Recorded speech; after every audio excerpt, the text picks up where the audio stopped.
McDonald's.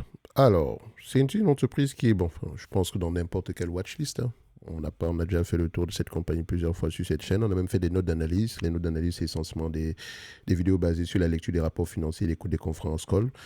Alors, ici, on va aller assez rapidement. Il me semble qu'ils ont eu de très bons résultats dernièrement. Donc, tout ce qui concerne le e-colis, etc., c'est assez bien passé. Ils ont bien communiqué par rapport à ça.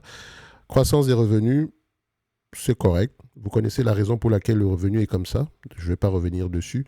Donc, il faut regarder ici la marge brute, d'accord, qui va dans ce sens-là. Et la marge brute est de plus en plus croissante. On aime ça. Donc, ici, ils ne perdent pas de revenus. C'est simple. C'est juste, c'est un changement de business model. OK? De restaurant en propre, on passe à franchisé. Et quand on passe de restaurant propre vers franchisé, ça veut dire ici qu'il y a un impact au niveau des revenus. OK? Mais surtout au niveau des marges brutes. C'est ça qui nous intéresse parce que c'est un business ici à marge élevée. Marge EBITDA, même chanson, dans le même sens. Marge nette, même chanson, dans le même sens. Marge des free cash flow, on pourrait regarder ça rapidement également. Tac, tac, tac. Marge des free cash flow, même chanson, dans le même sens. Enfin, attention, on les compare quand même sur le même graphique. Où est-ce que j'ai la marge nette, marge EBITDA, on les met ici. On constate que les marges nettes sont jamais plus élevées que les marges EBITDA, donc il y a souvent ici une variation au niveau du BFR. Ça peut être, on peut comprendre, ça peut être ici dû à la, enfin, pas que ça dépend de l'activité de cette compagnie ici. Mais normalement, une entreprise pareille devrait avoir des bénéfices nets équivalents au free cash flow. Donc là déjà, je sais qu'en termes, si je dois aller regarder en profondeur, il faut que j'aille vérifier la raison pour laquelle on a cette différence-là. Okay? Parce qu'à la fin de la journée, ce sont les free cash flow qui comptent. Ensuite, on regarde ici les net income et free cash flow du point de vue volume. Free cash flow, voilà. Donc, je les mets ici en yearly, vu qu'on a déjà publié les rapports financiers. On les met là. On voit également la même chose. Net income légèrement plus élevé que free cash flow. Donc, on sait quelle question on va aller poser en lisant les rapports financiers. Dette net sur EBITDA, aux alentours de 3,1, c'est parfait. On peut également regarder la dette nette du point de vue volume et là comparer par rapport au free cash flow parce que c'est avec les free cash flow qu'on rembourse la dette. On a à peu près 50 milliards de dette nette et des free cash flow aux alentours de 8 milliards. On peut rembourser la dette nette ici en 8 ans, enfin 5, 8 ans enfin 6 ans et demi par là. Donc elle n'est pas endettée. De toute façon, vous savez qu'avec les free cash flow en 10 ans, c'est parfait. En moins de 10 ans, c'est parfait. Nombre d'actions, est-ce que le nombre d'actions augmente ou diminue? Nous avons affaire à une entreprise qui rachète massivement ses actions. Très bonne chose si l'entreprise est constamment sous-évaluée. Maintenant, en parlant d'évaluation, vous savez, moi j'aime bien uniquement prendre l'évaluation par les multiples. Alors, ici, le marché paye souvent combien de fois les bénéfices pour cette compagnie? Et on mentionne que les bénéfices ils sont jamais plus élevés que les free cash flow, donc vous aurez un multiple plus élevé par rapport au free cash flow. Ça ne veut pas dire que le marché paye. Enfin, techniquement, oui, ça veut dire qu'on paye plus cher par rapport au free cash flow.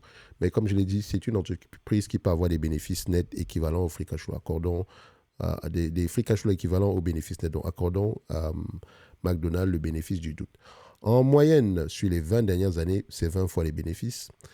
Je sais que vous voyez 19,2 fois, mais la précision, non, voilà, je paye toujours 10, 10, 15, 20 et 25. Toujours. Je préfère. Après, vous pouvez prendre ce que vous pouvez prendre 19,2 fois, vous aurez toujours raison dans tous les cas de figure. Sur les 10 dernières années, c'est 23,7. Donc ici, moi, je mettrai 25 fois les bénéfices. Sur les 5 dernières années, c'est à peu près ce 25 fois les bénéfices-là. Une entreprise, pareil, s'est changée à 25 fois les bénéfices. Vous pouvez voir que c'est parce qu'elle a changé de business model. Et voilà. Avec l'avènement ici des franchises, enfin la franchisation ici.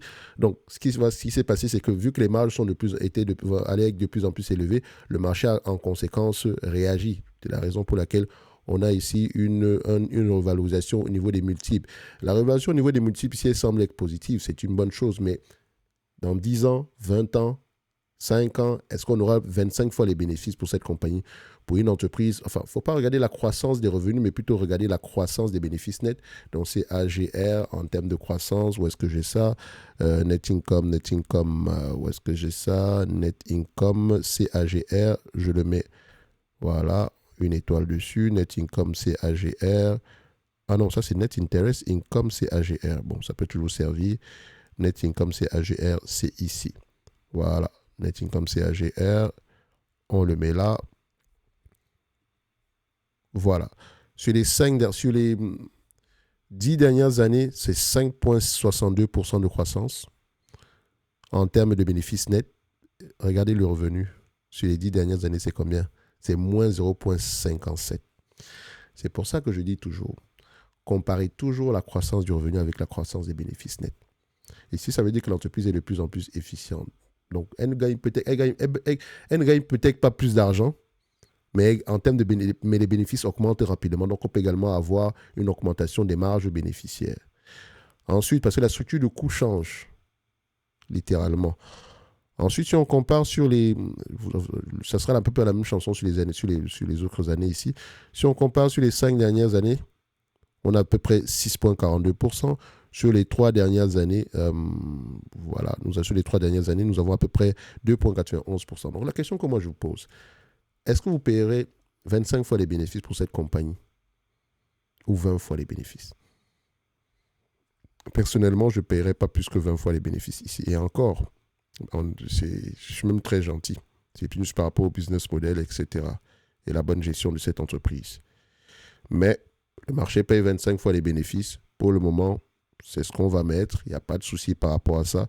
Mais on sait littéralement que, de préférence, on va aller chercher cette compagnie à moins de 25 fois les bénéfices. Et si je me fie aux fameux 25 fois les bénéfices, et ça, je suis même gentil, peut-être même... Parce que tôt ou tard, il y aura une revalorisation. Il y aura les multiples vont avoir tendance à baisser. On va revenir sur Terre, tôt ou tard. Donc ici, si je me fie à 25 fois les bénéfices, je dirais que c'est $366, moins la dette nette, toujours. 366, moins 70. On fait 366 moins 7, 0. Ça donne combien? $296 à l'action. Par rapport au prix actuel, l'entreprise est correctement évaluée. Et donc, ce que je fais, c'est une entreprise qui est dans ma watchlist Consumer Discretionary. Je viens ici. Voilà. Je mets Collapse All. Voilà. Et on va dans Consumer Discretionary. On cherche McDonald's, MCD. Ici. OK. On avait un target price à combien? 296. La dernière fois qu'on a fait une vidéo sur cette compagnie, on était à 276. OK. 2, 9, 6. Boum. Et je mets la date d'aujourd'hui. La dernière vidéo, c'était le mois de août 2024. Aujourd'hui, ça sera plutôt le mois de février 2025. La watchlist est en description de la vidéo. Et pendant que vous serez sur cette page-là, n'oubliez pas de vous abonner à la Top Newsletter. Après, vous faites ce que vous voulez dans tous les cas de figure. Vous abonnez ou vous abonnez pas, c'est pas plus grave que ça. Si ça vous intéresse, allez-y. Sinon, on se donne rendez-vous sur la prochaine vidéo. Le dividende, est-ce qu'il faut qu'on en... Enfin, le dividende, il est safe. Pour faire simple, nous avons une entreprise qu'on vous propose d'acheter aujourd'hui aux alentours des $311 à l'action.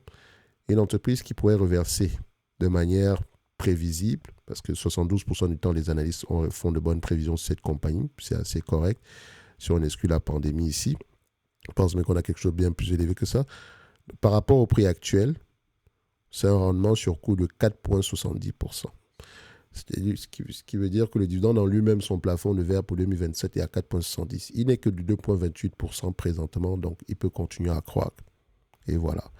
On a vérifié la solidité du dividende. Tant que le business model ici continue à rapporter des bénéfices nets supérieurs aux dividendes ici, ça reste un bon deal en date d'aujourd'hui. Est-ce que c'est un bon deal pour le dividende, etc. C'est à vous de voir. Okay? Chacun a ses objectifs financiers. Ici, si vous êtes à l'aise avec du 4,7% de rendement, je ne parle pas de rendement de dividende ici, tant mieux pour vous. Pour moi, McDonald's est correctement évalué. Ça ne représente pas une opportunité d'investissement pour moi. Okay? Ça, ce n'est que mon avis. Quel est le prix qui pourrait m'intéresser sur McDonald's? Alors, aux alentours des 220, déjà, commençons par là, après on verra, je ne sais pas. Ne vous emballez pas. Ceux qui vont dire, ouais, mais ça ne va jamais arriver à ce prix. On s'en fout, en fait. OK, c'est mon prix.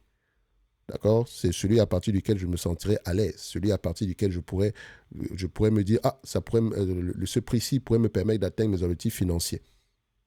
D'accord? Et il me concerne. Si pour vous, c'est 311, 500, 1000, c'est pour vous. D'accord? Voilà. Parce que les âmes sensibles, on vous connaît ici. S'il vous plaît, évitez-nous ce genre de commentaires-là. Ne venez pas pleurer en commentaire. D'accord? Et nous, on se donne rendez-vous sur la prochaine vidéo. Un like, un abonnement, un commentaire, ça fait toujours plaisir. Après, vous faites ce que vous voulez. Bye.